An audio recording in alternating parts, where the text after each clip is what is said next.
Բարև ձեզ հայք ալիքի հարգելի բաժանորդներ, ողջույն սիրելի ազգակիցներ, ես այսօր ուզում եմ խոսել հայ առաքելական եկեղեցու շուրջ կատարվող և քաղաքական ղեկավարության կողմից օրվա եկեղեցու նկատմամբ իրականացվող արշավի վերաբերյալ շատ կարևոր հարց է և հրատապ դրա պատճառով է, որ չեմ ցանկացել ավելորդ հետաձգել իմ կարծիքը, իմ վերլուծությունը այս հարցի շուրջ հրապարակելու համար և տեսնենք ինչ ունենք, ինչ բարդ վիճակում ենք, ինչ խնդրահարույց վիճակում ենք։ Օրվա իշխանությունը, օրվա ապազգային իշխանությունը, օրվա անորակ իշխանությունը հայ առաքելական եկեղեցու եկեղեցականների նկատմամբ իրականացնում է վարչապետի մակարդակով իրականացնում է փաստորեն արշավ, որը անուղղակի կերպով հայ առաքելական եկեղեցու դիրքերը սասանելու է։ Ինչու է այդպես, ինչքան էլ որ Նիկոլ Փաշինյանը փորձում է դա փաթեթավորել, բարոյականության սկզբունքից, կուսակրոնության հարցերն է առաջ բերում և ասում, որ ինքը հայ առաքելական եկեղեցու հետևորդ լինելով այդ խնդիրները տեսնում է և ուզում է դրանց դեմ պայքարել, ամենևին այդպես չէ, շան գլուխը թաղված է այլ տեղ։ Ցավոք սրտի եկեղեցին ունի մեծ խնդիրներ և եկեղեցական դասը բարձրագույն խնդիրներ ունի, ցավոք սրտի և կա հիմնավոր մտավախություն, որ իրենք իմունիտետից զուրկ են, իմունիտետի խնդիր ունեն, ուստի Նիկոլ Փաշինյանը թիրախավորել է իրենց և այդպիսով մեծ հավանականություն է տեսել այդ եկեղեցական դասի ցածր դիմադրողականության իմունիտետի հիմքով եկեղեցականներին այդպիսով հրապարակավ ենթարկել պարսավանքի ու այդպիսով վնասել հայ առաքելական եկեղեցու հեղինակությանը։ Ես շատ ցավալով եմ այս վերլուծությունը ասում, այս փաստը արձանագրում, դառը փորձը մեզ ստիպում է այս մտավախությունը ունենալ, նույնը կատարվեց հայկական բանակի հետ։ Հայկական բանակի բարձրագույն հրամանատարական դասը, գեներալիտետը չուներ իմունիտետ, նույնպես խոցելի էին և այդ պատճառով 2020 թվականին կարողացավ Նիկոլ Փաշինյանը կազմակերպված ոչնչացման ուղով, բարոյալքման ուղով տանել հայկական բանակին պարտության մատնել կազմակերպված և չկար այն հեղինակավոր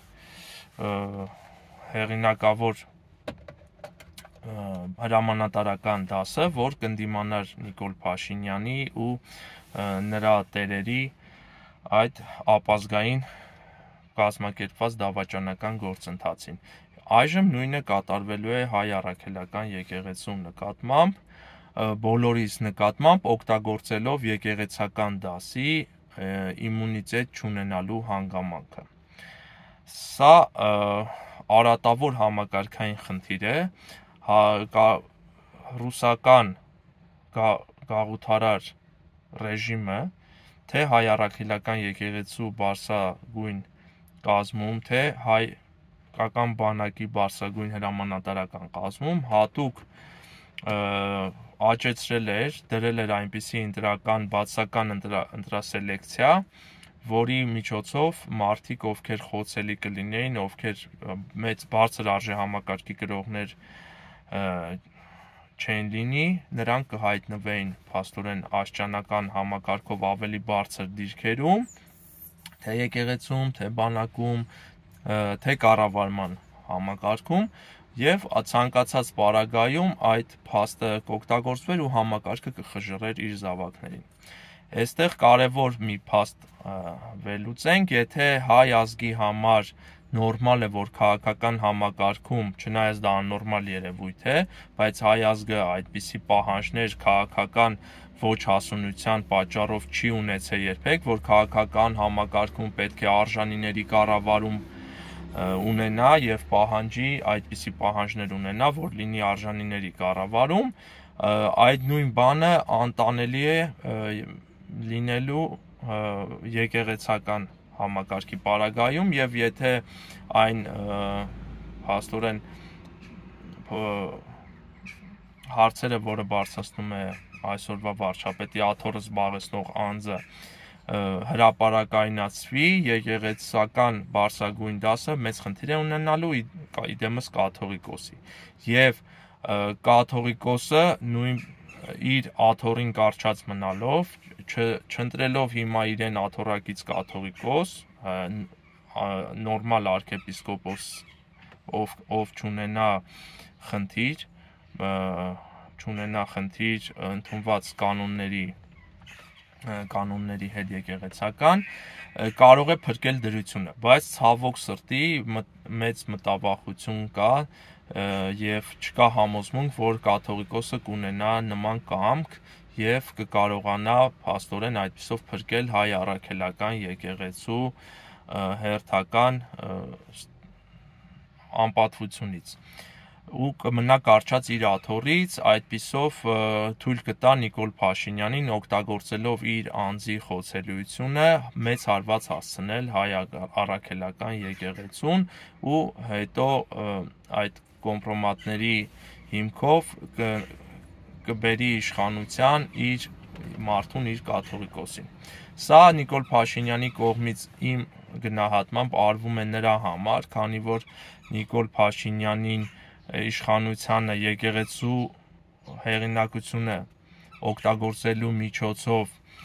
իսկ այսօրվա կաթողիկոսը մեծ կապեր ունի ռուսական պետության հետ, ինքը փաստորեն համագործակցելով գուցե ռուսական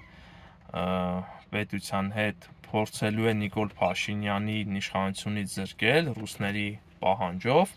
եւ Նիկոլ Փաշինյանը կանխարգելիչ քայլի է գնում, գործընթաց է սկսում կաթողիկոսի անձի դեմ, եկեղեցական բարձր դասի դեմ, այդպիսով չեզոքացնելով նրանց կողմից ակնկալվող վտանգը իր իշխանության համար, քանի որ Նիկոլ Փաշինյանի համար բարձրագույն նպատակը կյանքի դա իր աթոռը պահելն է, ոչ թե ամենևին բարոյական բարձր արժեքները, կուսակրոնության հարցը, հայ առաքելական եկեղեցու, այդ ամենը նրա կողմից օգտագործվող մանիպուլատիվ հնարքներ են եւ սեփական աթոռը պահելու համար եւ նա օգտագործելով այդ խոցելիությունը կաթողիկոսի անձի ու եկեղեցական բարձր դասի ներկայացուցիչների կարողանալու է հասարակության աչքում նրանց պախարակել ու այդպիսով չթույլ տալ, որ եկեղեցու կողմից միջամտություն լինի, ինչպես անցյալ տարվա Բագրատ Սրբազանի սկսած շարժումներ փորձում Նիկոլին զրկել իշխանությունից, այնպես էլ հիմա նոր ինչ-որ շարժում եկեղեցու կողմից չկազմակերպվի, չհովանավորվի, եկեղեցին չկարանա դերակատարություն ունենա Նիկոլ Փաշինյանի իշխանությունից զրկելու հարցում։ Եվ սա շատ լավ վարպետությամբ Նիկոլ Փաշինյանը օգտագործելու է այս գործիքը, ինչպես ինքը օգտագործեց 21 թվականին սևերի ու սպիտակների բաժանելով դաշտը, հիմա էլ ցույց է տալու ժողովրդին, որ տեսեք, ես խնդիրներ այո շատ ունեմ, ինչ չեք ընդունում, չեք վստահում, բարոյական չեք համարում, բայց եկեղեցին է բարոյական, չէ, եւ բարձր արժեհամակարգի հետևորդներ չեն եկեղեցականները ու կաթողիկոսը իրենց հռչակած կանոնների հետևորդը չեն, խախտել են եւ այդպիսով նրանք չէ, որ ինձ պետք է զրկեն իշխանությունից։ Այս ամենը օգտագործվելու է այնքան ժամանակ, քանի դեռ հայ ազգը չունի լուրջ հասունություն, ձևակերպած պահանջներ, չի ցանկանում եւ հրապարակում չի պահանջում իմունիտետ ունեցող իրոք բարձր արժեհամակարգի կրող անձանց ունենալ թե եկեղեցական բարձրագույն դասում, թե բանակի, թե մի խոսքով պետականության կառավարման ղեկին։ Երբ որ պետականության կառավարման ղեկին պահանջ կլինի, որ լինի ազգային ընտրանի ազգային իշխանություն, բարձր արժեհամակարգ կրող դրական սելեկցիայի հետևանքով, սելեկցիայի միջոցով կձևավորվի մեր ազգային պետության գլուխը, ազգային պետություն կձևավորվի, այդ ժամանակ նաև նման պահանջ կլինի եկեղեցական բարձր դասի առջև եւ մենք կունենանք առողջ վիճակ։ Քանի դեռ մենք ունենք այդպիսի հիվանդ վիճակ, Նիկոլ Փաշինյանի հնարավորությունները հաջողություն ունենալու անձնական եւ իր իշխանությունը պահելու մեծ է լինելու, քանի որ կեղտոտ դաշտում, անառողջ դաշտում Նիկոլ Փաշինյանը միշտ կարողանալու է մանևրել։ Իսկ մաքուր առողջ դաշտում Նիկոլ Փաշինյանի պես անձիկ եւ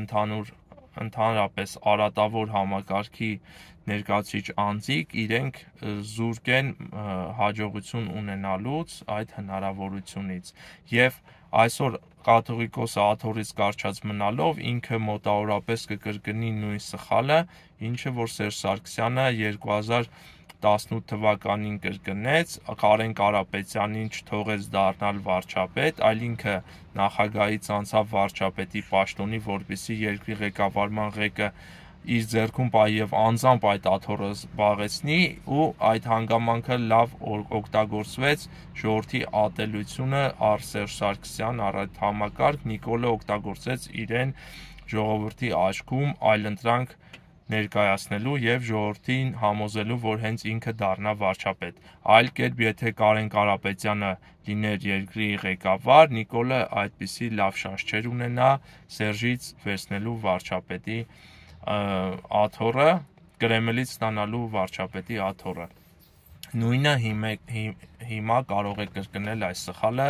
ամենայն հայոց կաթողիկոսը աթոռից կարճած մնալով, նոր առողջ աթոռակից կաթողիկոս եկեղեցին չընտրելով ինքը շատ դժվար դրության մեջ է հայտնվելու, խնդիրներ ունենալու եւ Նիկոլին առաջ բացելու հնարավորություններ, որպեսզի Նիկոլը իրենց պարտության մատնի։ Շնորհակալություն, խնդրում եմ կիսվեք այս տեսանյութով եւ տեղադրեք ձեր էջերին, կարեւոր է, որ բոլորս հասկանանք իրական պատճառները եւ հասկանանք, որ մենք անելիք ունենք, հայ առաքելական եկեղեցին պատկանում է հայ ազգին, հայոց պետականությունը պատկանում է հայ ազգին եւ հայ ազգը դիրքորոշում արտահայտելու,